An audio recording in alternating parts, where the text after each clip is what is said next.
Bună ziua tuturor și bine ați venit la Zodia Pești pentru luna martie. Să vedem și pentru voi cum este această lună martie. Păi, la voi ce pot să zic? Această lună martie văd că este destul de întunecată, dar nu neapărat că ar fi întunecată, cât aici este mai mult vorba de gândurile voastre negative pe care le aveți. Gânduri în legătură cu anumite lucruri și situații care se tot repetă și care se termină mereu în același ton.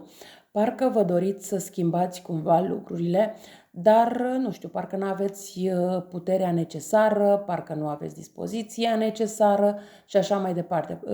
Văd că în luna martie sunteți destul de certăreți, destul de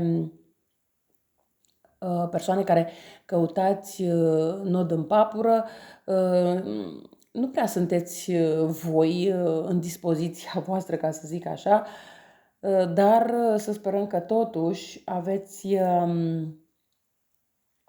o stăpânire de sine destul de puternică în această lună martie.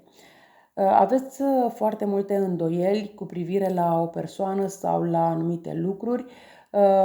Poate că vă îndoiți de alegerile pe care le-ați făcut voi sau de alegerile pe care le-au făcut persoanele din jurul vostru, sau poate că pur și simplu vă frustrează alegerile pe care le-au făcut anumite persoane din anturajul vostru.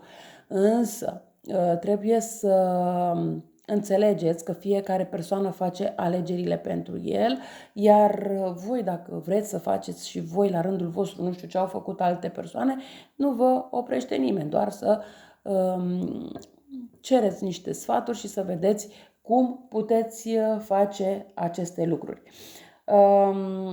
Este posibil pe data de 3 martie să vă întâlniți cu anumite persoane, să aveți anumite întâlniri sau chiar pe data de 3 să planificați anumite întâlniri cu anumite persoane, poate în altă zi din luna martie, nu neapărat pe data de 3. Dar văd că vreți să vă întâlniți cu niște persoane care vă sunt dragi, persoane la care țineți. Nu sunt genul de persoane care să vă fie indiferente, indiferent că ați văzut aceste persoane de curând sau nu. Poate n-ați mai văzut de mult aceste persoane și acum în luna martie chiar vreți să vă întâlniți cu aceste persoane pentru a depăna amintiri, pentru, cine știe, a relua niște prietenii, discuții și așa mai departe.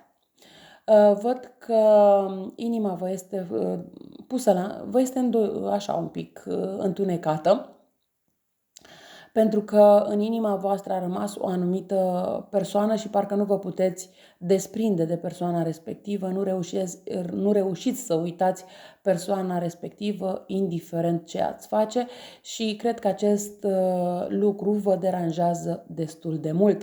Însă trebuie să știți și să reușiți să depășiți acest moment, pentru că dacă cumva persoana nu vrea să se mai întoarcă înapoi, nu aveți ce face. Văd că într-adevăr voi încercați cumva într-un fel sau altul să trageți de persoana respectivă, pentru că voi lângă această persoană v-ați simțit destul de bine, v-ați simțit protejați, v-ați simțit în siguranță și așa mai departe, dar văd că persoana respectivă este îndreptată spre alte idealuri, idealuri pe care cumva voi simțiți că nu le puteți face față. Și atunci e clar că a venit momentul să vă desprindeți de această persoană,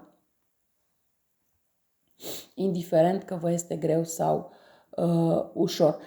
Într-adevăr, urmează niște schimbări în viața voastră și probabil că odată cu această detașare, așa cum am spus puțin mai devreme,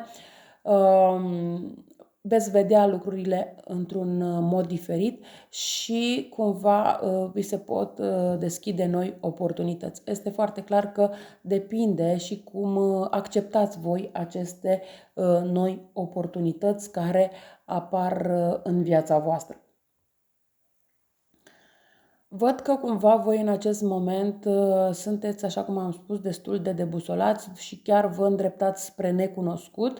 Acum, e clar că unii dintre voi vă puteți duce într-o altă țară străină unde nu cunoașteți pe nimeni, da? Și nu știți cum vă descurcați, dacă vă descurcați și așa mai departe. Alții, nu știu, se pot muta dintr-un oraș într-altul și la fel să fie, la fel de necunoscut, da?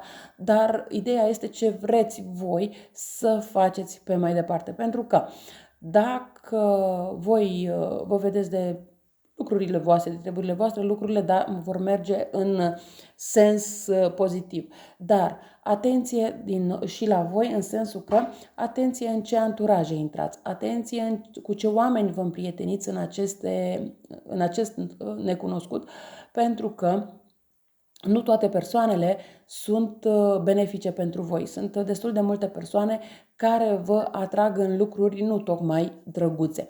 Posibil aici în luna martie anumite persoane din familie să aibă anumite probleme de sănătate, nu neapărat că sunt niște probleme de sănătate foarte mari, dar grija voastră este destul de mare, fricile voastre sunt destul de mari în această lună martie.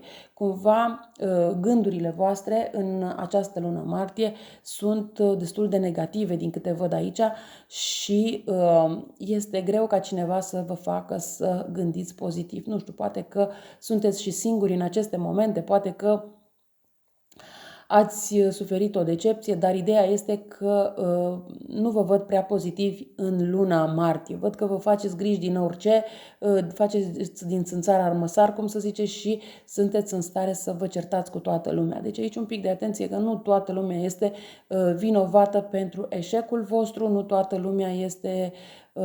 lumea vă vrea răul și așa mai departe. Încercați să discerneți cumva gândurile, persoanele din anturajul vostru, să vedeți exact ce este minciună, ce este adevăr, cine vă vrea, cine nu vă vrea și așa mai departe, pentru că e ușor să vă certați cu toată lumea, dar din câte văd aici mai apoi vă pare rău de aceste discuții inutile pe care le aveți în luna martie.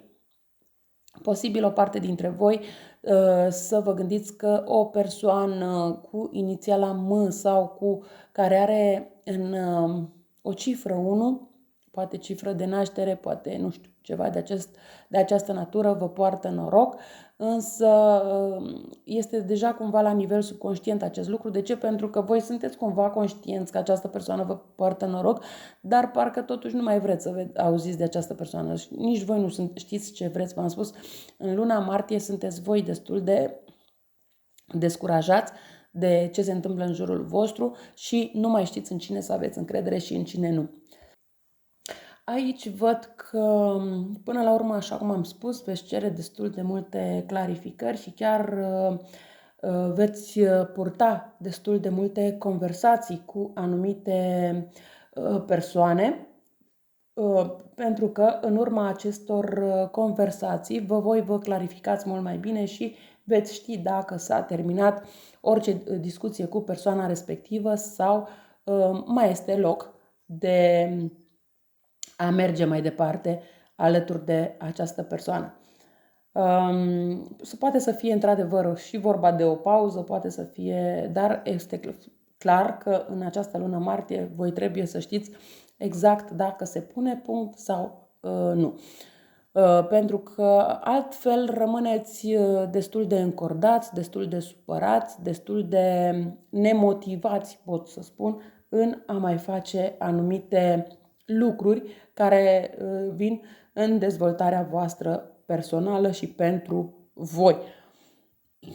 Cumva, gândurile înspre anumite persoane vă ia din energia voastră și este posibil chiar să vă simțiți în luna martie foarte obosiți, să vă simțiți foarte supărați, să fiți foarte stresați, să fiți, da, n-ar fi nimic exclus, nu știu, poate inclusiv să fie sărăciți, da, în luna martie și să fie o răceală un pic mai puternică care să vă țină mai mult timp în casă, da? Deci poate să fie și o astfel de situație.